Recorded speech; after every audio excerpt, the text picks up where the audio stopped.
up everybody who used to hide behind the sofa whenever Doctor Who came on. I certainly did, but we loved it all the same, didn't we? Shada, that's 6 previously unscreened episodes of Doctor Who from 1979. So stand by your sofas and prepare to feast your eyes on this vintage footage. Now is Doctor Who number 4, Tom Baker. Hello to you, Tom. Hi there. Now tell me, what is Shada actually about?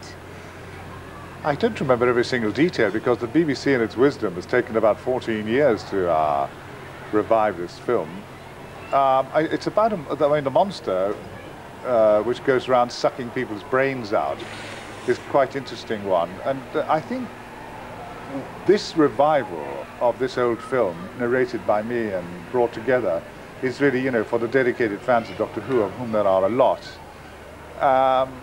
Tell us why we haven't seen it before now. Well, because we lost the story. Afterwards, there was an industrial dispute, and it wasn't completed, and it could never be remounted. And so when they looked at all that film, there's quite a lot of it, 50 minutes of it, they said, well, it's a terrible waste. And the fans, you know, now that the program isn't made anymore, the fans have become more avidly collector conscious.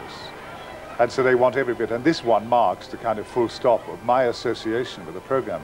I did more than anybody else. And this was the unfinished work, you know.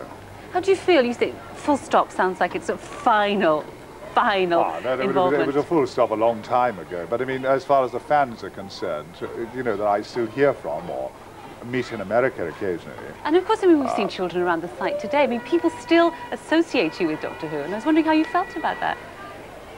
Well, in a way, it's rather gratifying because it was the only great success I ever had. But of course, I mean, that's the power of video, isn't it? Video reinforces memory. So now I'm recognized by children who are, or to some extent recognized by children who weren't even born when I finished because of the video. I suppose it's quite pleasant really to be remembered as an old hero. I was once a hero. Oh, it's sad when you say it was the greatest success you ever had, because it's almost as if you don't expect any more, or as if you're sort of dismissing what came after Doctor Who. Oh, no. I don't mean to be flippant about that, but I mean, no one can expect many successes in life, and it's a success the like of which I will never experience again, because it was actually worldwide.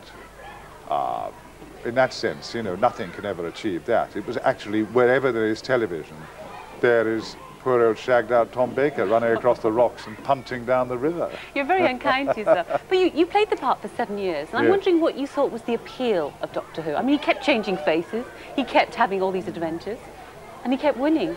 I suppose the appeal is, you know, is the sheer heroism of the part, isn't it? I mean, why does James Bond go on being appealing to people?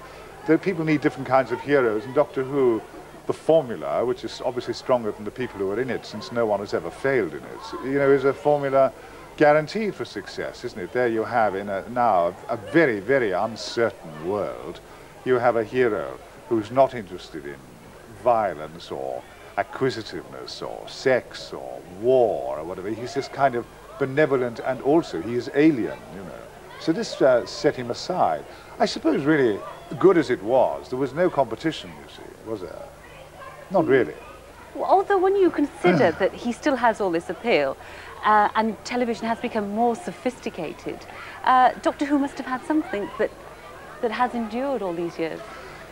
Well, I mean, I think that the television that endures is the television, actually, in which the characters are realized and one actually still cares about them, as apart from just a curiosity value.